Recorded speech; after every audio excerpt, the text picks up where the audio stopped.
Selamat datang kembali di Laskar Film Channel, tempatnya alur cerita film. Kali ini, saya akan menceritakan sebuah film inspiratif, bertema balap mobil. Film ini merupakan kelanjutan dari alur film yang pernah saya buat, dengan cover ini atau klik pada link di atas. Tokoh utamanya bernama Zhang Qi, seorang mantan pembalap rally yang saat ini menjadi instruktur mengemudi. Dengan pekerjaannya itu, banyak sekali kejadian yang membuat mobilnya hampir rusak. Di sana dia dibantu oleh Yu Qiang, asisten balapnya dahulu. Untuk memperbaiki mobilnya, Jixing selaku mekanik setianya kini juga ikut bersamanya. Akibat kemenangannya dahulu yang dianggap tidak sah, kini hidupnya serba kesusahan, bahkan dia harus pergi dari tempat ini, karena pemiliknya sudah akan menjualnya ke orang lain. Oleh karena itu semua kegiatan ini harus dia jalani, untuk bertahan hidup. Bahkan dia sangat sabar dengan Xiandi, orang yang berkali-kali gagal dalam membuat SIM. Tidak ada waktu untuk mengeluh, karena semua ini harus dia lakukan, mau tidak mau. Suatu malam dia ditelepon oleh seseorang, dan mengundangnya datang ke tempatnya. Ditemani Yu Qiang, mereka bersedia datang ke sana, dan penasaran dengan tujuannya. Setelah sampai mereka disambut oleh Tuan Xingdi, orang yang menelpon sekaligus seorang manajer perusahaan. Tempat ini adalah perakitan untuk mobil-mobil KW, yang mencontoh banyak sekali mobil terkenal. Tentu saja materialnya diganti dengan yang berkualitas rendah, agar harga jualnya menjadi murah. Tuan Xingdi langsung mengajak mereka, menuju ke ruang pribadinya. Ternyata, selama ini dia mengidolakan Zhang Qi, setelah melihat balapan terakhirnya yang menegangkan. Dia bahkan mengambil tanah di tempat balapan itu, dan dia koleksi di sini. Sebenarnya, tujuannya mengundang Zhang Qi ke sini, adalah menawarinya sesuatu. Tentu saja dia akan memberikannya uang sebagai modal, namun tidak terlalu banyak. Awalnya Yu Qiang ingin menolaknya. Tetapi berbeda dengan Zhang Qi, karena saat ini membutuhkan banyak modal, dia menerimanya. Sebelum menandatangani kontraknya, Tuan Xingdi ingin memperlihatkan kemampuan dari Zhang Qi pada seluruh karyawannya, tentu sambil mengendarai mobil rakitan dari tempat ini. Tidak ada pilihan lain, Zhang Qi menyanggupinya, dan mencoba menyetirnya dengan pelan. Sialnya mobil ini terlalu ringan, bahkan sampai terbalik. Namun Tuan Xingdi malah semakin kagum, dan ingin mencoba hal yang lebih seru. Yaitu balapan dengan seluruh karyawannya, menggunakan seluruh mobil listrik di sini. Tentu Zhang Qi akan malu jika dikalahkan, sehingga dia selalu mengawasi belakangnya. Lagi-lagi Zhang Qi kehilangan keseimbangan, dan hampir terguling. Untungnya ada mobil lawan di sampingnya, yang bahkan dijadikan pijakan agar tidak terguling. Orang di sampingnya itu bernama Li Xiaohei, yang bahkan bisa bersaing dengannya. Karena seluruh mobil di sini sangat rapuh, satu persatu bagiannya copot seketika. Yu Qiang tidak ingin Zhang Qi dikalahkan orang itu, sehingga menggunakan trik kotor, agar mobil lawannya tidak bisa mendahului. Tentu saja Zhang Qi menjadi juaranya, walaupun jaraknya sangat tipis. Tuan Xingdi sangat senang, melihat kemeriahan seperti ini. Dia bahkan menawarkan orang yang membuat Zhang Qi kesulitan, untuk dilatihnya secara pribadi. Zhang Qi langsung menerimanya, terlebih karena melihat pemuda itu sangat berbakat. Jixing yang malamnya mengetahui kabar itu, mengatakan bahwa uang yang diberikan terlalu sedikit. Untuk dua pembalap di dalam satu tim, setidaknya harus memiliki 3 mobil, karena salah satunya akan dikorbankan untuk uji tes ketahanan. Apalagi setelah Zhang Qi pensiun, terdapat satu tim kuat yang menjadi juara selama 4 tahun berturut-turut. Oleh karena itu dengan budget minimnya saat ini, hampir mustahil untuk bisa menang. Namun Zhang Qi tetap pada pendiriannya, dan meminta mereka berdua membantunya. Pagi harinya dia membawa Xiaohei, untuk mengenalkan kepada semuanya. Xiandi sebagai murid paling senior, akan dijadikan asisten driver dari Xiaohei. Pertama-tama mereka berdua akan diperlihatkan, bagaimana cara membuat mobilnya tidak menyentuh pembatas. Tanpa disangka, Yu Qiang malah menabraknya, bahkan tidak merasa malu. Zhang Qi pun turun tangan, namun lebih parah, karena dia menyisakan jarak 1 meter. Hal seperti ini sangat sulit, sehingga Xiao Hei harus melatihnya berulang kali. Tetapi semua terdiam, ketika dalam satu kali percobaan dia berhasil dengan sempurna. Tahap berikutnya adalah melatih refleks, dengan cara menangkap bola yang dijatuhkan. Lagi-lagi Xiao Hei menangkap semuanya, sehingga membuat Zhang Qi kepanasan. Namun dia semakin malu, karena sebagai mantan pembalap hebat, tidak ada satupun bola yang berhasil dia tangkap. Untuk mengukur kekuatan dari kakinya, kini Xiao Hei memakai suatu alat. Kekuatannya sangat besar, bahkan sangat jarang bagi pembalap muda bisa sepertinya. Setelah semua tes itu, kini Xiao Hei menggunakan mobil yang ada, dan disuruh mengikutinya dari belakang. Zhang Qi dan Yu Qiang sudah mengira, bahwa Xiao Hei memiliki bakat yang besar sebagai pembalap. Untuk memastikan dugaannya, Zhang Qi mencoba untuk duduk di sampingnya. Di kesempatan itu, akhirnya Xiao Hei menceritakan, bahwa dari dulu dia selalu mengetes mobil dari pabrik, dalam kondisi apapun. Disitulah kemampuannya cepat terasa, bahkan sampai memiliki naluri sebagai pembalap. Bergabung dengan tim yang baru dibentuk, dia merasa bersyukur, karena bisa mengikuti balapan adalah mimpinya dari dulu. Mendengar itu Zhang Qi tersentuh, karena anak itu mengingatkan pada dirinya ketika masih muda. Hari berikutnya, Tuan Xingdi sudah mengirimkan mobil untuk balapannya. Tentu saja Zhang Qi langsung mencoba, untuk mengetahui apa saja yang perlu ditingkatkan. Disinilah tugas dari Jixing semakin berat, karena dia harus memodif mobil ini dengan anggaran yang terbatas. Semoga saja tidak ada berita buruk lain, yang bisa menggagalkan rencananya. Melihat Tuan Xingdi datang ke sini, Zhang Qi sudah curiga. Sebelum berbicara, dengan cepat dia menyuruhnya untuk merasakan hasil latihan dari Xiao Hei. Semua ini tentu ada alasannya, karena Zhang Qi sudah mengetahui, bahwa Tuan Xingdi dengan Xiao Hei adalah ayah dan anak. Dia berharap, bahwa obrolan yang dilakukan mereka berdua, akan melupakan tujuan dari Tuan Xingdi datang ke sini. Strategi itu ternyata berhasil, karena dia langsung pergi setelahnya. Namun setelah ingat, dia pun langsung kembali dan memberitahunya. Ternyata, kondisi keuangan dari pabriknya sedang sulit, sehingga tidak bisa memberikan sisa uang yang dijanjikan. Bahkan Tuan Xingdi sendiri menyerah dengan ide untuk membentuk tim balap, dan merelakan uang yang sudah digunakan. Kini situasi dari kelompok ini semakin sulit, karena kekurangan uang. Di situ Yu Qiang memiliki ide, yang bahkan bisa menjadi jalan keluar untuk semuanya. Melihat bakat dari Xiao Hei, tentu akan banyak tim hebat bersedia merekrutnya. Apalagi impian dari anak itu adalah menjadi pembalap, jika berada di tim yang besar, hal itu akan mempermudah jalannya. Malam itu juga Zhang Qi menemui manajer Ye, manajer dari tim Light Time, tim yang memenangkan kompetisi 4 tahun berturut-turut. Ternyata dia adalah kenalan lama darinya, ketika masih aktif di dunia balap. Langsung saja Zhang Qi memberitahukan, maksud kedatangannya ke sini.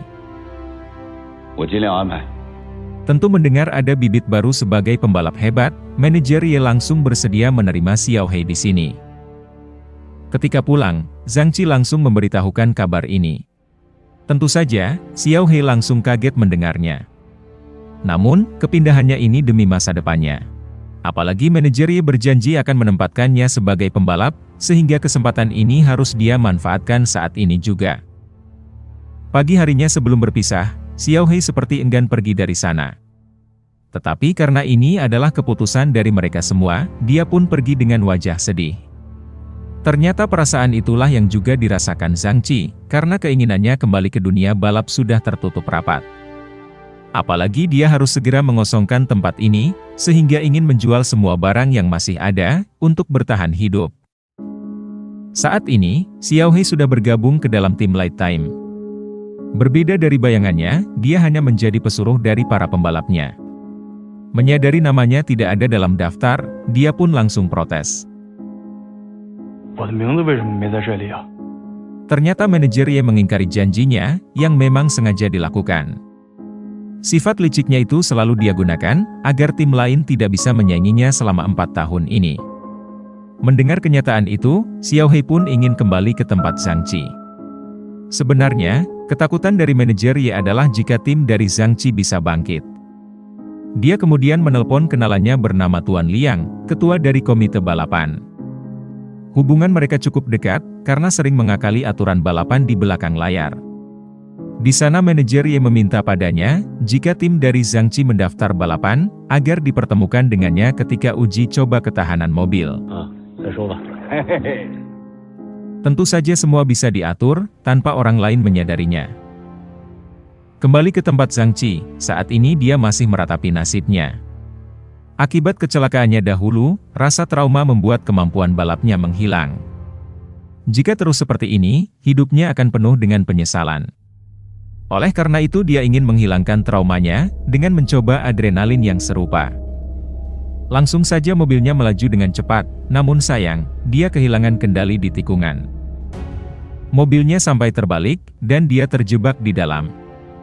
Namun bukan perasaan takut yang dirasakan, tetapi kesedihan karena belum bisa menghilangkan traumanya. Untung saja Xiao He melihat itu, dan menolongnya keluar. Dia sudah melihat sendiri, bahwa Zhang Qi sedang bertarung dengan masalahnya. Dia pun langsung mengatakan, bahwa dia sudah keluar dari tim Light Time, dan memutuskan untuk kembali membuat tim bersama Zhang Qi. Kini kedua orang itu sudah saling terbuka, dan akan melakukannya bersama-sama. Dibantu oleh Jixing, Yu Qiang, bahkan Xiandi, mereka merakit mobil yang dibutuhkan. Akhirnya tibalah, uji coba dari ketahanan kendaraan. Tentu saja lawannya sudah diatur, yaitu tim dari manajer Ye. Langkah pertama adalah, menabrakkan mobil dari kedua tim. Tentu saja bagian depannya langsung hancur, namun momen inilah yang terpenting. Panitia langsung mendekat, dan menilai sesuai indikatornya. Terutama untuk kekuatan kerangka di dalamnya, dan juga sistem keamanan dari mobil, harus bisa terus menyala. Mobil dari tim Light Time memenuhi syarat, tetapi dari tim milik Zhang Qi bermasalah. Kerangkanya mengalami sedikit keretakan, yang membuatnya langsung gagal, bahkan di tes percobaan. Yang paling terpukul adalah Jixing, karena dialah mekanik yang mengurus ini semua. Dia tidak percaya, apa yang sudah dia kerjakan terdapat kecacatan. Ketika semua merenung, Xiao He menemukan sebuah benda asing di dekat mobil.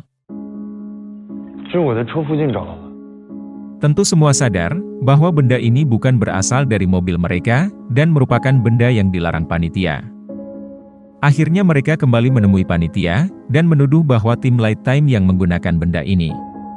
Panitia menyimpan mobil dari tim yang sudah lolos, sehingga mereka semua bisa membuktikannya. Dan setelah mengecek ternyata benar, bahwa tim Light Time sudah berbuat curang. Untuk pelanggaran seperti ini, biasanya panitia langsung mendiskualifikasikannya. Tetapi karena di belakang layar manajer Ye dan Tuan Liang memiliki kedekatan, tim Light Time hanya diberikan peringatan.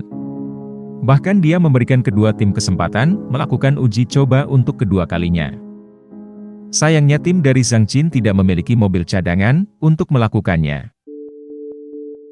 Mendengar itu Tuan Xingdi dan seluruh mekanik perusahaannya datang ke sana, dan ingin memperbaiki mobil sebelumnya yang hancur. Ini adalah balas budinya, karena sudah menerima anaknya masuk ke dalam timnya. Pagi harinya mobil itu sudah seperti baru, dan siap untuk diuji kembali. Tentu saja mereka lolos, dan akhirnya bisa mengikuti kejuaraan rally, yang selama ini menjadi tujuannya. Xiao He ditemani oleh Xiandi, menjadi pembalap pertama dari tim Zhang Qi. Dia melakukannya dengan baik, bahkan kecepatannya selalu di atas 100 km per jam. Lintasan ini terkenal sangat ekstrim, sehingga menjadi momok bagi para pembalap. Terlebih karena jalurnya berada di lereng bukit, yang jika melakukan kesalahan bisa berakibat fatal. Namun bagi siapa saja yang bisa memenangkan race di sini, akan mendapatkan kepuasan tersendiri. Juara bertahan dari sirkuit ini, adalah pembalap terhebat di tim Light Time. Kali ini dia juga melakukannya dengan sempurna, bahkan mencatatkan waktu tercepat. Walaupun hasil ini sudah bisa ditebak, balapan belum berakhir. Karena mereka tidak menyangka, bahwa pendatang baru yaitu Xiao He, juga menarik perhatian semuanya. Dengan skill balapan miliknya, ditambah pelatihan dari Zhang Qi, setiap belokan dia libas dengan sempurna. Semuanya sama persis, dengan sudut yang dibuat Zhang Qi dalam pelatihan. Manajer Ye panik melihat itu, karena catatan waktu yang diperoleh hampir mendekati pembalap utamanya. Pembalap keduanya harus menambah kecepatan, untuk mendapatkan poin lebih banyak, agar mengamankan posisi timnya sebagai calon juara. Sayangnya orang itu malah terguling, bahkan mobilnya sudah tidak bisa digunakan. Dengan mundurnya pembalap kedua itu, kini mimpi dari tim Zhang Qi untuk memenangkan kejuaraan ini, menjadi semakin terbuka. Xiao He melakukannya dengan baik, dan akhirnya berada di tempat kedua. Seluruh timnya bersorak, karena Xiao He membukakan jalan untuk mereka. Zhang Qi yang awalnya hanya ingin bisa kembali balapan saja, kini memiliki tujuan untuk memenangkan balapan ini. Dia hanya harus berada di posisi 6, agar poin timnya lebih banyak dari tim Light Time. Rival dari Zhang Qi ketika masa jayanya dahulu, juga menonton balapan ini. Dialah yang paling mengetahui kehebatan darinya, dan kini memberinya dukungan untuk bisa menang. Zhang Qi sudah siap menghadapi tantangan ini. Walaupun masih memiliki trauma, dia ingin mempertaruhkan nasibnya dalam balapan. Yu Qiang sebagai asisten drivernya, akan selalu di sampingnya untuk memberinya dukungan. Dan akhirnya, balapan pertamanya setelah sekian lama akhirnya dimulai. Melihatnya tampil biasa saja, manajer Ye bahkan menghinanya. Namun mereka belum mengetahui, saat ini kemampuan dari Zhang Qi masih tertidur. Hanya timnya yang mengetahui, dan menunggunya bangkit dengan kemampuannya sendiri. Sebagai orang yang licik, manajer Ye tidak ingin mengambil resiko. Dia menghubungi tim lain yang dekat dengannya, dan menyuruh pembalapnya pura-pura mengalami masalah pada bannya. Tugas darinya adalah menunggu Zhang Qi, yang sedikit demi sedikit mulai bertambah cepat. Tim yang sudah disuap itu terus menunggu targetnya, yang akhirnya sudah terlihat. Mereka pun langsung masuk ke mobil, dan berada tepat di depan Zhang Qi. Ternyata, tugas yang diberikan adalah menutupi jalur dari Zhang Qi, untuk membuatnya melambat. Dengan begitu, dia tidak akan bisa meraih waktu yang lebih baik, sehingga tim Light Time akan tetap aman di posisi pertama. Jixing menyadari itu, dan protes pada panitia balapan, untuk menginstruksikan pembalap di depan untuk minggir. Tetapi panitia tidak bisa berbuat apa-apa, terlebih karena manajer Ye juga dekat dengannya. Mengetahui tidak ada yang bisa membantu, kini Zhang Qi harus mengandalkan kemampuannya sendiri. Dia bahkan semakin agresif, untuk membuat mobil di depannya menyingkir. Tetapi pembalap itu tidak mau mengalah, sehingga benturan berkali-kali terjadi. Semua yang menonton merasa tegang, karena takut sesuatu yang buruk bisa saja terjadi. Tanpa disangka, kejadian ini malah menghapus rasa trauma dari diri Zhang Qi. Kini dia sudah menjadi dirinya sendiri, dan kemampuannya sudah kembali. Bahkan di jalan yang sempit, dengan nekat dia bersebelahan dengan musuhnya itu, dan menunggu siapa yang melambat di tikungan. Cara ini akhirnya berhasil, dan Zhang Qi akhirnya bisa lolos darinya. Semua ikut bersorak, melihat penampilan yang hebat ini. Namun kesenangan langsung berhenti, mengetahui bahwa cuaca menjadi semakin buruk.